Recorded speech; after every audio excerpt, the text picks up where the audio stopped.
Miss হবে না আপনার পছন্দের টিভি শো। দেখুন জি5 অ্যাপে একদম ফ্রি। তুমি একা একা ঘাটে এসেছো কেন? কাউকে সাথে নিয়ে আসতে পারতে তো।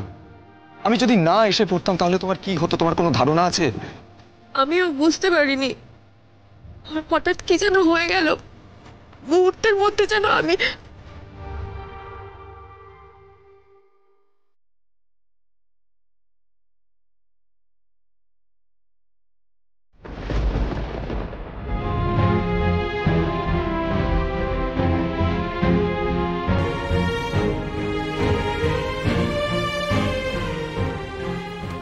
তুমি তুমি এখানে?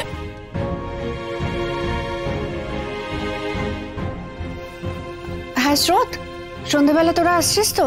তুই, বৌমনি, চোরকি আর আর দিদিভাই আসবে না? না না, মায়ের যা অবস্থা বুঝতেই পারছি। আচ্ছা দিদিভাইকে একবার ফোনটা দে না। কি বাড়িতে নেই? কোথায় গেছে? গঙ্গার ঘাটে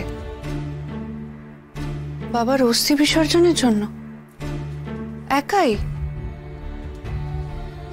তুই তো যেতে পারতিস দিদিভাইয়ের সঙ্গে, একা কেন ছাড়লি? আমি থাকলে না কখনো দিদিভাইকে একা ছাড়তাম না। কি হলো বললে না তো? এখানে কিভাবে? আজ সন্ধেবেলা আমাদের বউ ভাতে তোমাদের বাড়ির সবাই আসছে।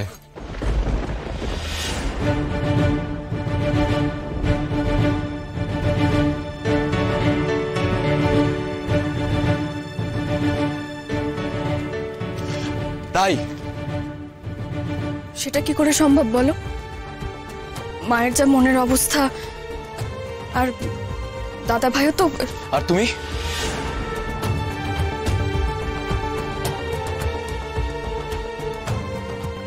আমিও আসলে মানে দেখো, কাকুর মৃত্যুটা জানার পরেও তুমি যেভাবে মাথা ঠান্ডা রেখে তোমার বোনের বিয়েটা দিতে পেরেছিলে যাতে তোমাদের বাড়ির অনুষ্ঠানটা পণ্ড না হয়ে যায়, সেরকম এই মুহূর্তে আমাদের বাড়ির ভালো মন্দ দেখার দায়িত্বও কিন্তু তোমার।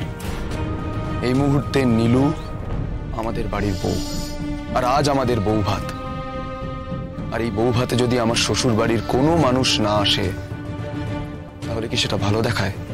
কেউ আসবে না তো বলিনি, আত্মীয় স্বজনরা তো যাচ্ছেন, আর আমাদের বাড়ি থেকে বৌমনি যাবে, স্রোত যাবে, চোরকি যাবে, এরা যাবে। তুমি তো এই মুহূর্তে তোমার পরিবারের সমস্ত দায়িত্ব নিয়েই ফেলেছো। পরিবারের মাথা তুমি। অতি দায়িত্ব সহকারে তুমি তোমার বোনের বিয়ে দিয়েছো।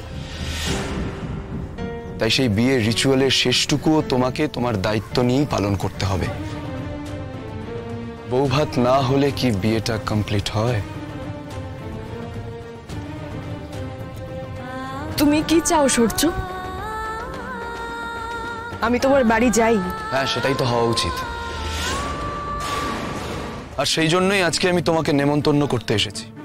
আর আমি আশা করি যে তুমি আমার এই ইচ্ছেটা রাখবে, যেমন আমি তোমার ইচ্ছেটা রেখেছিলাম। বুঝতে পেরেছো? জি5 ডাউনলোড করুন আর সব এপিসোড দেখুন একদম ফ্রি।